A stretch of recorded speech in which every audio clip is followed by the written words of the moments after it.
Baik, Assalamualaikum warahmatullahi wabarakatuh. Kita masuk pada modul ketiga, yaitu tentang kebijakan ekonomi dan fiskal pada masa pemerintahan Rasulullah Sallallahu Alaihi Wasallam. Semoga kita mendapat syafaat dari beliau. Pada pertemuan sesi ketiga ini mempelajari tentang praktek dan kebijakan ekonomi pada masa Rasulullah, pembangunan sistem ekonomi Islam, sumber-sumber pendapatan negara pada masa Rasulullah, serta pengeluaran Baitul Mal sebagai kebijakan fiskal dalam Islam. Jadi yang harus kita capai pada pertemuan sesi ketiga ini ada 10. Yang pertama, kalian mahasiswa harus bisa menjelaskan praktek ekonomi Rasulullah periode Mekah, kemudian periode Madinah, kemudian pembangunan sistem ekonomi Islam oleh Rasulullah, kemudian bisa menjelaskan sumber-sumber pendapatan negara pada masa Rasulullah dari kaum muslimin, kemudian dari kaum non-muslim, kemudian sumber-sumber pendapatan negara pada masa Rasulullah dari pendapatan umum, kemudian bisa menjelaskan definisi kebijakan fiskal atau keuangan publik Islam. Apa sih kebijakan fiskal itu? Harus bisa jelaskan. Kemudian harus bisa menjelaskan sumber-sumber pendapatan negara pada masa Rasulullah dari kaum muslimin, kemudian pendapatan negara pada masa Rasulullah dari kaum non-muslim. Tadi apa bedanya sama yang atas itu? Sama tuh? Sama kan ya? Sama kok, ditulis sampai 9 ini. Kemudian yang 10 jenis-jenis pengeluaran Baitul Mal sebagai kebijakan fiskal dalam Islam pada masa Rasulullah. Kita masuk ke KB1. KB itu kegiatan belajar, disingkat KB. Bukan keluarga berencana ya, tapi KB itu kegiatan belajar 1. Yang pertama, praktek dan kebijakan ekonomi masa Rasulullah. Dalam kegiatan belajar 1 ini kita akan membahas tentang praktek ekonomi Rasulullah Sallallahu Alaihi Wasallam pada periode Mekah dan Madinah serta pembangunan sistem ekonomi Islam pada saat itu. 1. Periode Mekah. Periode Mekah itu Rasulullah belum memiliki kekuasaan politik, masih belum jadi apa-apa ya. Masih belum dikenal orang. Jadi kekuasaan politik belum punya. Kemudian pemerintahan masih belum dibentuk, sehingga aktivitas ekonomi umat Islam masih sangat terbatas. Fokus utama dakwah Rasulullah pada masa itu adalah memperkuat akidah, membentuk akhlak dan membangun karakter masyarakat. Berapa tahun Kanjeng Nabi itu membentuk akidah, akhlak dan membangun karakter? Di Mekah itu berapa tahun? 9. Masa 9? Berapa tahun? Masa 10? Ayo berapa tahun? Ojo ngisin Kanjeng Nabi, Kanjeng Nabi gak lakukan bid'ah dan lain-lain. Ayo berapa tahun mengajarkan akidah Islam? Berapa tahun Kanjeng Nabi? 63. Di Mekah berapa tahun? Sebelum hijrah berapa? Masa 11? 13 tahun ya, ingat-ingat itu, dicari nantinya di kitabnya. Rasulullah dikenal sebagai pedagang yang jujur, makanya Rasulullah dijuluki Al-Amin. Siapa yang juluki Al-Amin itu? Yang menjuluki siapa? Oh? Iya, siapa? Agamanya agama apa? Islam. Agama Yahudi ya. Jadi Kanjeng Nabi itu terkenal jujurnya, amanahnya dan adil dalam menjalankan aktivitas perdagangan Beliau selalu menghindari praktik penipuan, riba, serta tindakan yang merugikan pihak lain. Prinsip ekonomi yang dicontohkan Rasulullah pada periode Mekah: kejujuran, amanah, keadilan, larangan riba, dan tidak melakukan penipuan. Jadi jujur itu nomor satu. Ya.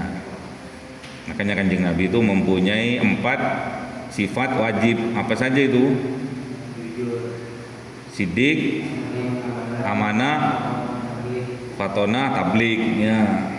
Praktek ekonomi Rasulullah menjadi dasar dalam pembentukan sistem ekonomi Islam yang beretika dan berkeadilan. Kemudian periode Madinah, setelah hijrah ke Madinah, Rasulullah mulai membangun sistem sosial, politik, dan ekonomi masyarakat Islam secara lebih teratur.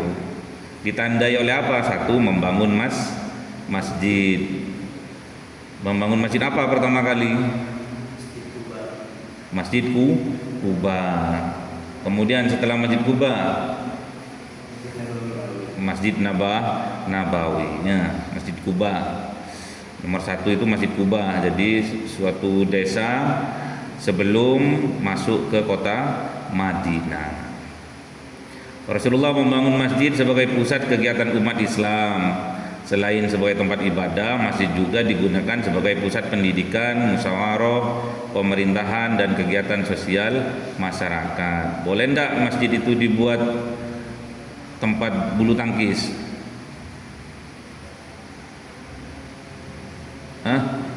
Kan kegiatan sosial? Boleh? Enggak boleh ya. Yang kedua, ciri-ciri pada periode Madinah menjalin ukhuwah Islamiyah antara Muhajirin dan Ansor. Muhajirin itu orang yang hijrah bersama Rasulullah. Ansor orang yang menolong, menyambut, welcome ya. Rasulullah mempersaudarkan kaum Muhajirin dan Ansor untuk memperpersatuan umat Islam serta membantu meningkatkan kesejahteraan ekonomi masyarakat. Ada yang ditawari, "Ini loh aku punya istri 4, rongeding." Dua eding. Gelem enggak gelem kalau saya cari yang perawan. Dikasih. Persaudaraan ini menciptakan sikap tolong menolong, saling membantu dan dalam kehidupan sosial maupun ekonomi. Ini loh aku punya uang 1 juta apa roiding. Nah itu loh Ansor ya, namanya Ansor ya penolong ya. Apa ciri yang ketiga? Membuat konstitusi negara. Rasulullah menyusun Piagam Madinah sebagai dasar kehidupan bernegara. Piagam Madinah ini mengatur hubungan antara umat Islam dan kelompok masyarakat lainnya sehingga tercipta keamanan dan stabilitas sosial. Yang keempat, pernah tahu Piagam Madinah? Pernah tahu bentuknya? Belum. Nanti ke tatkala umroh ya. Semoga dimampukan umroh dan haji oleh Allah. Yang keempat, meletakkan dasar sistem keuangan negara. Rasulullah membangun sistem keuangan negara melalui pembentukan Baitul Mal sebagai lembaga pengelola pendapatan dan pengeluaran negara. Baitul Mal digunakan untuk mengatur penerimaan negara serta menyalurkan dana bagi kepentingan masyarakat dan negara. Tahu bentuknya Baitul Mal? Enggak tahu. Baitul Mal enggak tahu. Masa enggak tahu? Yang kemudian poin C, membangun sistem ekonomi Islam. Rasulullah membangun sistem ekonomi Islam yang berlandaskan keadilan, persaudaraan, tolong menolong, dan kesejahteraan masyarakat sesuai ajaran Islam. Sistem ekonomi Islam dibangun untuk menciptakan keseimbangan ekonomi serta menghindari praktek penindasan dan ketidakadilan dalam masyarakat. Itu cuma gambaran saja ya. Wah, ini KB2, kegiatan belajar 2, sumber pendapatan Baitul Mal. Dari mana sih sumbernya? Atau perbendaharaan negara. Dari mana sumbernya itu? Dalam kegiatan belajar kedua ini kita akan membahas tentang pengertian kebijakan fiskal dalam Islam dan sumber-sumber pendapatan negara pada masa Rasulullah Muhammad sallallahu alaihi wasallam. Nah, ini definisi kebijakan fiskal harus dihafal. Nah, kebijakan fiskal atau keuangan publik Islam merupakan kebijakan pemerintah dalam mengatur penerimaan dan pengeluaran negara berdasarkan prinsip-prinsip syariah Islam. Gampang toh? Apa kebijakan fiskal? Kebijakan pemerintah dalam mengatur penerimaan dan pengeluaran negara berdasarkan prinsip-prinsip syariah Islam. Gampang toh? Kebijakan pemerintah dalam mengatur pendapatan, penerimaan dan pengeluaran negara berdasarkan prinsip-prinsip syariah, itu namanya kebijakan fiskal. Kebijakan fiskal pada masa Rasulullah dilakukan untuk memenuhi kebutuhan masyarakat serta menjaga kesejahteraan umat. Ya, dua saja. Apa kebijakan fiskal? Kebijakan pemerintah dalam penerimaan dan pengeluaran. Terus prinsip syariah Islam. Sekarang sudah masuk pada sumber-sumbernya. Sumber-sumber pendapatan Baitul Mal. Satu, ghanimah. Ghanimah ini harta rampasan perang ya. Kalau perempuan termasuk ghanimah juga atau enggak? Harta rampasan perang itu loh. Terus ada perempuannya juga. Dijadikan budak ya. Dijadikan budak atau dijual, ditebus ya. Boleh ditebus. Misalkan istrinya presidennya misalkan ketangkep karena kalah, suaminya terbunuh, istrinya kalau mau ditebus boleh ya. Atau tukar-tukaran tahanan boleh. Atau dijadikan budak kalau nggak ditebus. Budak boleh digaulinya pada masa itu. Sekarang nggak boleh ya, harus nikah kalau sekarang ya, minimal nikah siri.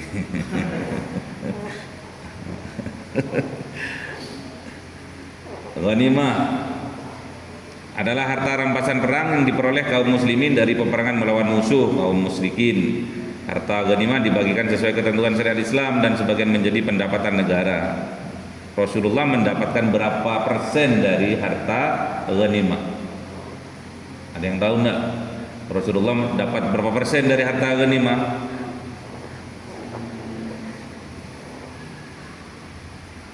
Berapa persen? Rasulullah itu dapat berapa persen? Gimana ini ngaji ini? Masa nggak pernah ngaji? Ghanimah dapat berapa persen Rasulullah itu? Dan sebagai presiden Rasulullah dapat berapa persen? Nggak tahu. Cari sendiri, PR. Sumber pendapatan Baitul Mal yang kedua yaitu dari zakat. Zakat merupakan kewajiban bagi umat Islam yang telah memenuhi syarat tertentu. Zakat itu dibagi berapa sih? Dibagi berapa kalau zakat itu? Zakat apa? Berapa jenis? Zakat apa aja? Zakat fitrah dan zakat mal. Kalau zakat mal, zakat fitrah wajib dikeluarkan umat Islam menjelang hari raya Idul Fitri. Syaratnya untuk mengeluarkan zakat fitrah itu harus menemui dua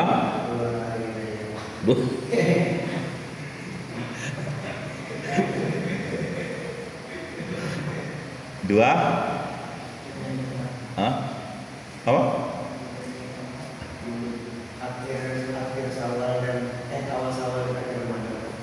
Akhir Ramadan dan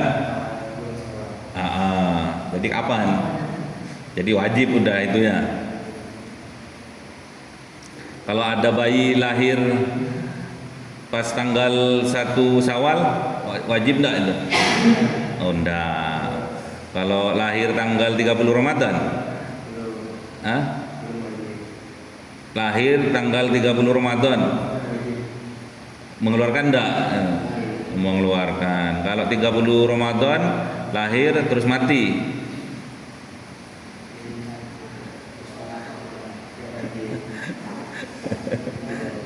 Masa kan belajar dong sudah tuh. Terus ada zakat lainnya, zakat mal, zakat uang, zakat emas, dan zakat perak. Zakat dikenakan atas gamilan uang, emas, dan perak yang telah mencapai nisab dan haul. Nisabnya emas berapa? Berapa gram? Berapa gram? 80? 83 ya, sekitar 83. Sekarang harga emas 3 juta. Berapa itu? Berapa duit? 80 kali 3 berapa? 24 apa ya? 240 jutaan.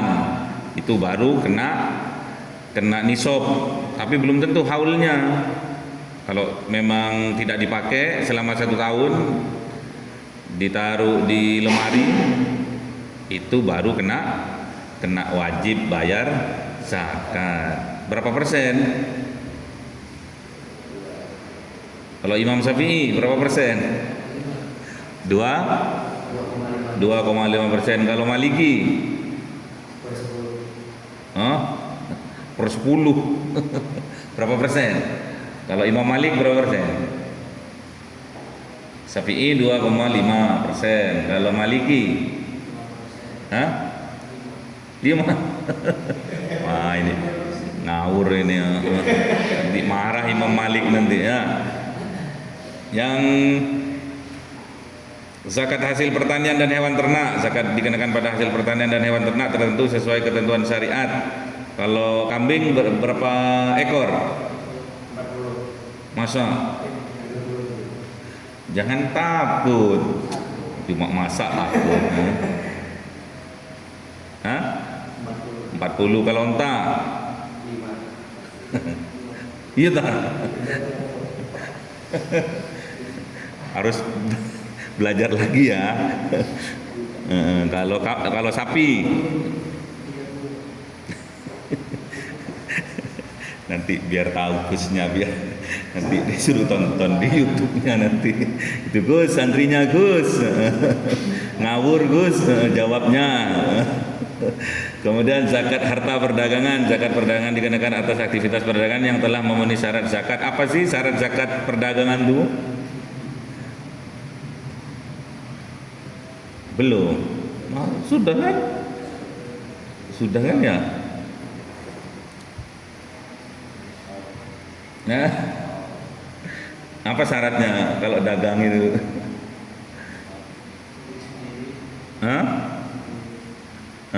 Terus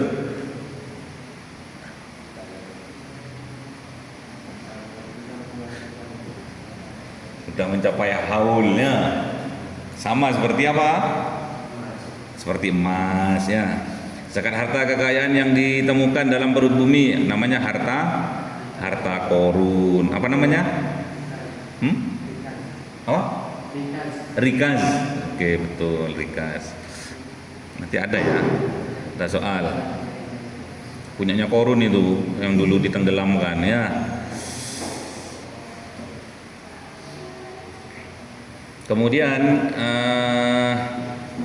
poin 3, tebusan tawanan perang. Tadi sudah ya.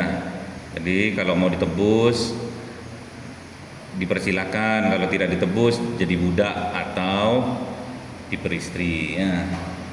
Terus yang keempat, fa'i. Jadi sumber-sumber pendapatan Baitul Mal itu dari fa'i. Fa'i itu apa?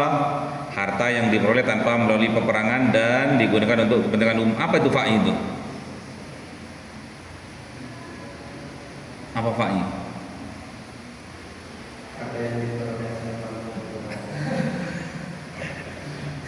Iya, apa? Contohnya fa'i itu?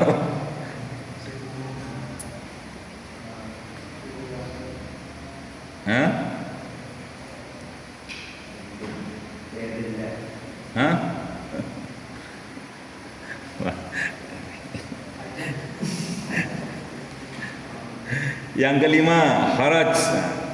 Kharaj merupakan pajak atas tanah yang dikelola masyarakat non-muslim. Jadi sama juga, non-muslim, orang kafir harus membayar pajak atas tanah. Kalau sekarang PBB ya. Nih karakternya. Kharaj dibagi tiga ya. Yang pertama, karakteristik kesuburan tanahnya. Besarnya kharaj disesuaikan dengan tingkat kesuburan tanah. Kalau di pucuk gunung kering kerontang ya enggak ada ya. Yang ke B, poin B, karakteristik jenis tanaman yang dihasilkan. Jenis tanaman yang dihasilkan menjadi pertimbangan dalam penetapan kharaj. Kalau di sini yang sangat subur dan menanamnya mudah dan menghasilkan keuntungan, apa itu? Menanam apa? Hah? Padi, jangan nanam ganja ya, nggak boleh. Haram. Karakteristik jenis pengairan, pengairannya juga mempengaruhi ya.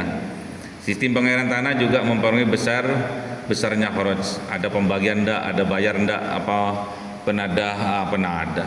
tadah air hujan itu loh. Kemudian yang keenam, sumber-sumber pendapatan Baitul Mal. Jizyah adalah pajak yang dibayarkan oleh masyarakat non-muslim sebagai bentuk perlindungan negara Islam terhadap mereka supaya nggak diganggu. Apa kalau sekarang itu uang keamanan ya. Yang ketujuh, usyur merupakan bea perdagangan yang dikenakan terhadap barang dagangan tertentu, seperti contohnya bea cukainya rokok ya. Jadi Indonesia juga menjalani seperti itu, penghasilannya, sumber-sumber pendapatannya juga dari bea cukai ya. Saya juga waktu ngirim barang ke Malaysia, saya di airport itu, di imigrasi itu dihadang. Bawa apa Pak? Mister, bawa apa Mister? Bawa baju, saya bilang. Boleh dibuka? Dibuka. Ternyata di situ lupa harga-harganya nggak dilepas. ini segini, akhirnya kena 200 ringgit ya. 200 ringgit kalau uang sini itu kurang lebih 800.000. Nggak apa-apa, biar barokah anunya ya, dagangannya. Kalau saya bawa ke Malaysia itu bawa dagangan berupa baju atau kaos, itu nanti yang menjamin adalah tokenya, anggaplah kepala tukangnya atau karena apa ya namanya, manajernya lah. Ketika kala gajian langsung dipotong. Saya juga ngasih fee sama yang ngurusin itu. Jadi enak. Sebetulnya kalau ke sana punya jalannya, klik, enak sudah ya.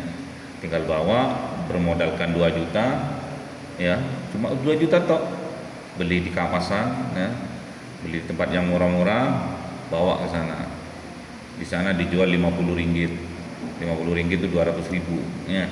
Modal 2 juta bisa balik ke sini 20 juta ya. Terus ngasih bea cukai 800.000 ya. Sumber pendapatan lainnya, wah ini matanya aja udah ini ya. Kalau di sini ada kayak gini sampai nggak tidur ya, nggak ngantuk ya. Selain sumber utama tersebut, terdapat pula sumber pendapatan tambahan pada masa Rasulullah, antara lain uang tebusan tawanan perang, sudah jelas, pinjaman untuk pembayaran diat kaum muslim. Apa diat itu? Pembayaran diat apa?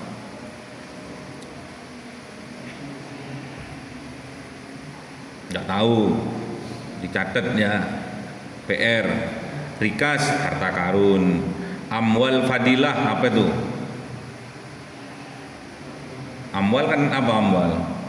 Harta, fadilah. Hah? Pokoknya cari ya. Harus tahu, besok saya soal lagi.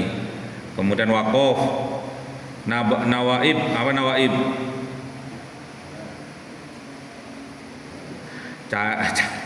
Cari ya, dicatat. Besok saya tanya Selasa. Iya, Selasa ya. Sedekah, hewan kurban, kafarot. Apa kafarot? Apa? Ada 2 yang wajib kafarot. 1 yang wajib bayar kafarot, 1. Ada 2. 1. Apa 1? Tuh, gini. Bayar kafarot satu, ada dua jenis. Bah, repot nih, di mana fikihnya nih?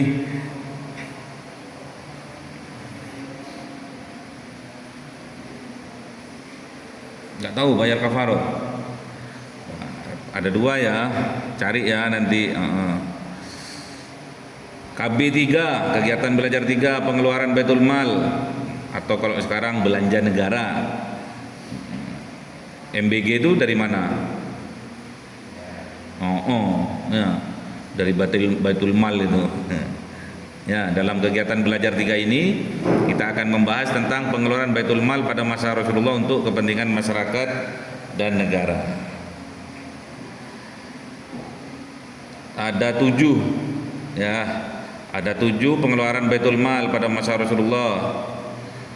1, penyebaran Islam alias berdakwah, ya. 2, pendidikan dan kebudayaan untuk mendukung kegiatan pendidikan dan pengembangan budaya Islam pada masa Rasulullah. Apa itu? Pendidikan apa itu? Apa sudah ada madrasah waktu itu?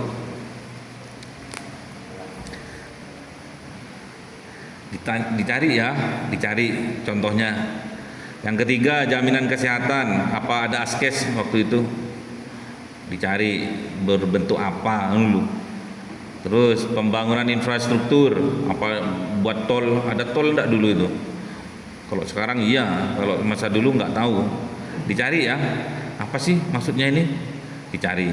Yang 6, pembangunan armada perang dan keamanan. Nah, bolehlah baju perang dan sebagainya, kuda, perangkapan perang, baju besi, boleh. Yang 7, penyediaan layanan kesejahteraan sosial untuk fakir miskin, boleh, ada. Yang belum ada, pendidikan dan kebudayaan itu apa, jaminan kesehatan itu apa, pembangunan infrastruktur itu apa. Ya, ada 3. Oh, ada 4 ya, 4-nya mana kok hilang? Ada 4 kurang. Oke, latihan soal.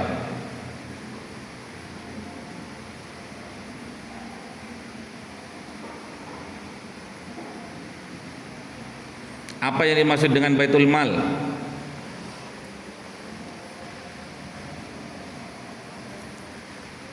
Apa tadi Baitul Mal?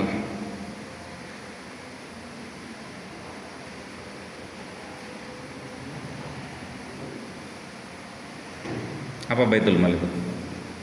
Apa tempat atau lembaga atau apa? Lembaga keuangan negara pada masa Rasulullah. Jelaskan praktek ekonomi Rasulullah pada periode Mekah. Apa praktek ekonominya? Apa yang dilakukan oleh Rasulullah?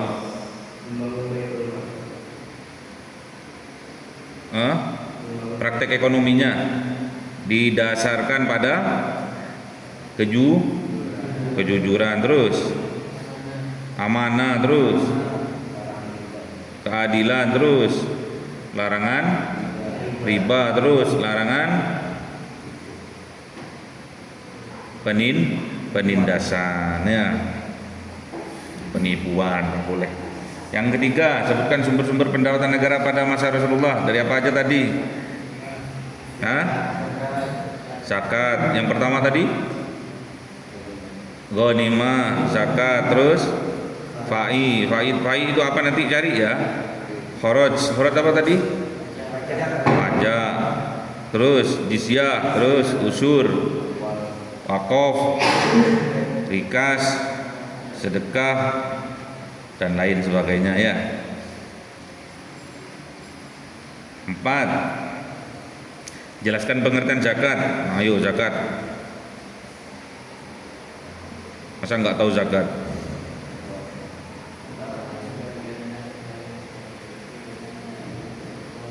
Zakat fitrah dulu. Apa pengertian dari zakat fitrah?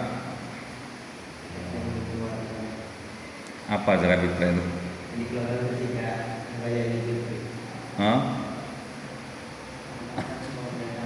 Apa zakat fitrah? Zakat untuk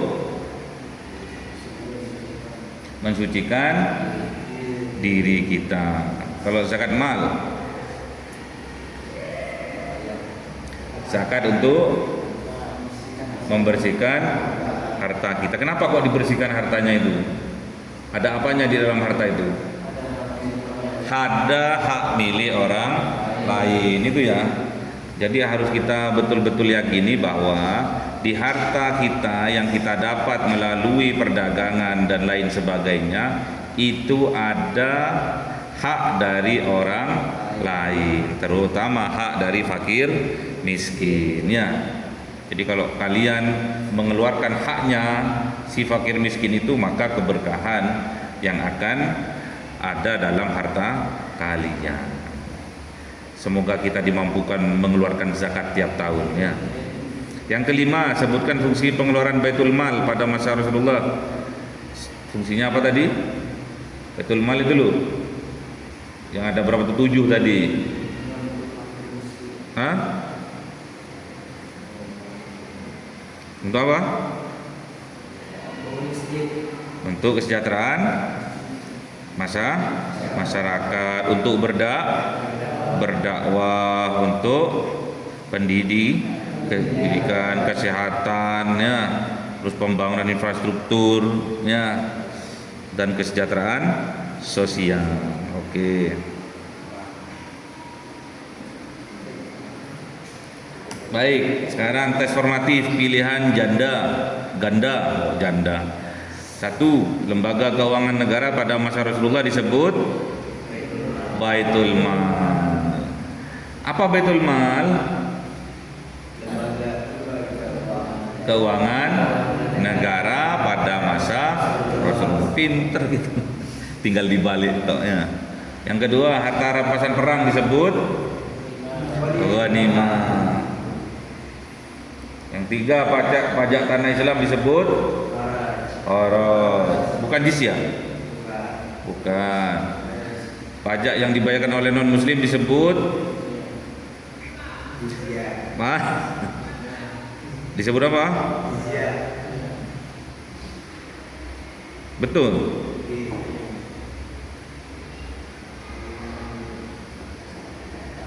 Oke. Yang terakhir, salah satu fungsi pengeluaran Baitul Mal adalah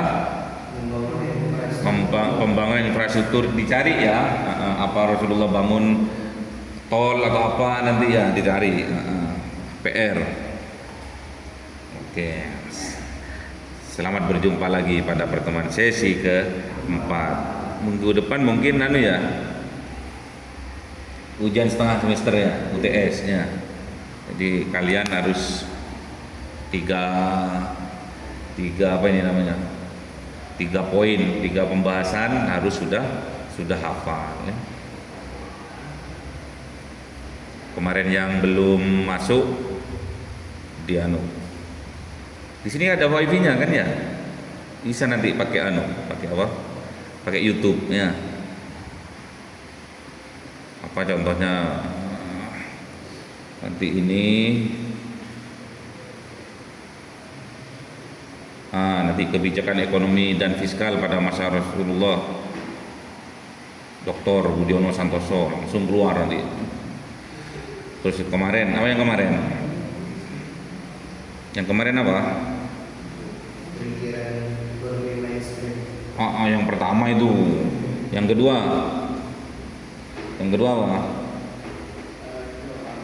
Apa? Grid gap ya. Oke, ada 3 tok ya. Tapi 3 tok itu jos wis. Oke. Sudah, nggak ada pertanyaan karena saya mau langsung ke Lamongan karena besok khutbah di Masjid Jami Lamongan ya.